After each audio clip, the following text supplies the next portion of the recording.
Tapi itu trigger saya sih untuk menulis dan lebih sering memaksa sih, lebih sering memaksa untuk menyelesaikan itu. Itu kan ketika menulis karya sastra ya, tentu itu kan Mm-mm. bakal beda banget ketika kita nulis karya ilmiah, kayak misalnya kita lagi ngerjain skripsi, bikin artikel, atau Ya, semacamnya itu. Menurut Mas Faiz gimana?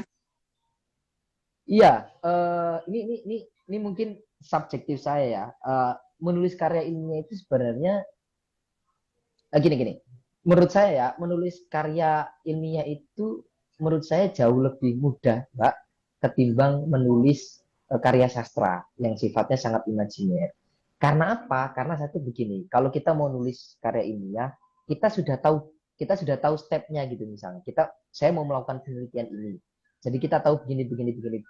Maka ada alur di situ dan sangat jarang orang itu pada akhirnya akan berubah gitu loh dari yang awal ke yang akhir.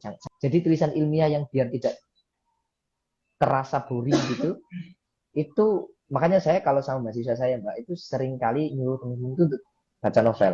Kamu baca novel untuk apa sebenarnya? Untuk memperhalus tulisanmu. Jadi untuk mendeskripsikan sesuatu itu kan bisa kita dapat dari novel kan. Iya, betul, betul Misalnya banget. misalnya kalau kita mau turlap misalnya turun lapangan terus kita melakukan observasi misalnya menggambarkan sesuatu itu nggak mudah loh.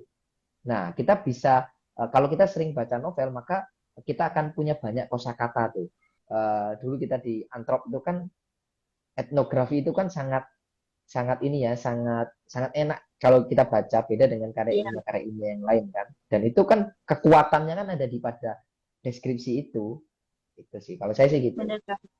Dan di Antrop itu boleh banget nulis secara apa ya, secara bahasa novel gitu boleh banget ya Mas ya. Betul, Kayaknya beberapa sastrawi lah kira-kira ya. beberapa Iya. disastrakan boleh. Kalau kan kita sama-sama nih mahasiswanya sosiologi nih, sebagai Hmm. dosennya lebih duluan nih, lebih senior, Hmm. kira-kira kalau misalnya nulis nulis karya ilmiah dengan pembahasaan seperti novel itu boleh nggak sih Mas? Atau Kalau bikin kalau skrip? saya ya, Hmm? kalau saya pribadi sih boleh. Kalau saya pribadi, misalnya kalau saya bimbing mahasiswa, terus kemudian dia ingin menulis model etnografi begitu, saya sangat membolehkan mahasiswa saya untuk menggunakan metode etnografi itu ya. Tetapi perlu diingat kalau mau menulis karya ilmiah kan pasti ada kaidahnya. Nah, kaidah yang Mm-mm. paling utama kan harus sistematis misalnya, lalu kemudian dapat dipertanggungjawabkan. Nah, dapat dipertanggungjawab itu kan artinya ada rasionalisasinya. Nah, rasionalisasi ini kan berarti butuh banyak referensi itu. Nah, artinya tidak hanya ngomong saja di tulisan itu, mendeskripsikan itu, tapi tidak ada teori dan konsep. Kan sebenarnya kan eh, apa namanya karya ilmu itu kan sebenarnya adalah apa namanya merasionalisasikan kan atau mengabstrakkan suatu hal yang benar terjadi fakta tidak tahu fakta. Nah fakta itu kita deskripsikan kan kita argumentasikan. Nah persoalan cara berargumentasinya dengan menggunakan bahasa-bahasa sastrawi menurut saya nggak masalah selama dia masih berada pada koridor apa namanya keilmiahan itu. Kalau saya sih gitu. Oke, yang penting tidak terlalu novelis banget ya. Maksudnya Betul. tidak ada terlalu gifnya sama sekali, malah nanti jadi novel beneran jadinya. Ya, gitu. Jadinya karya populer bukan karya tulis. Betul, Oke, betul. oke. Mas tadi boleh bagi bagi sedikit nggak novel apa yang Mas Faiz rekomendasikan untuk mahasiswa ketika turun nulis itu? Kalau saya ya, kalau novel yang bagus untuk mendeskripsikan, ya kalau bagus untuk isi pengetahuannya, tentu novelnya apa namanya Dunia Shopee itu bagus. Itu Apa tadi untuk dunia Shopee? ya Dunia Shopee, Dunia Shopee itu bagus menurut saya ya, novel bagus itu Dunia Shopee. Lalu eh, novelnya siapa lagi ya? Novelnya Ahmad Tohari itu yang Mm-mm. Ronggeng Dukuh Paru itu juga bagus. Iya, Satria Itu Patam tuh. bagus. Ya, itu untuk membantu teman-teman ketika mendeskripsikan apalagi misalnya kayak kalau risetnya di daerah pedesaan gitu baca novelnya Ahmad Tohari Ronggeng Dukuh Paru itu bagus banget atau baca novelnya Mahfud Ikhwan.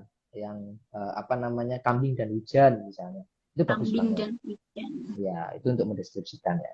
Nah, bagaimana menyikapi kedua hal itu? Apakah ketika aku pengen nulis karya sastra ya udah ilmiahnya nanti, atau ketika menulis karya ilmiah sambil sastra nih biar nggak bosen? Kalau aku gini, Mbak, biasanya begini. Kadang malah ketika aku nulis nulis misalnya aku mau nulis jurnal, kan aku riset terus kemudian aku nulis jurnal. Nah, kadang di sela-sela nulis jurnal itu kadang aku menemukan satu hal yang unik yang itu, wah, ini kalau kalau ditulis dengan bahasa sastra atau saya jadikan puisi, itu kadang saya begitu. Jadi ada sempalannya gitu untuk jadi saya tulis jadikan puisi gitu. Tapi nggak mesti juga, nggak, itu nggak selalu.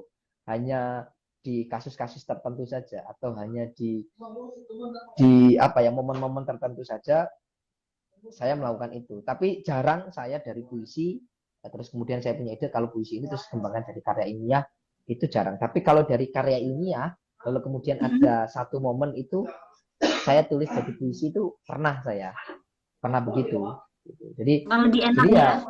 ya lebih lebih lebih enak gitu. Kalau aku sih gitu. Kayak malam ya Mas ya.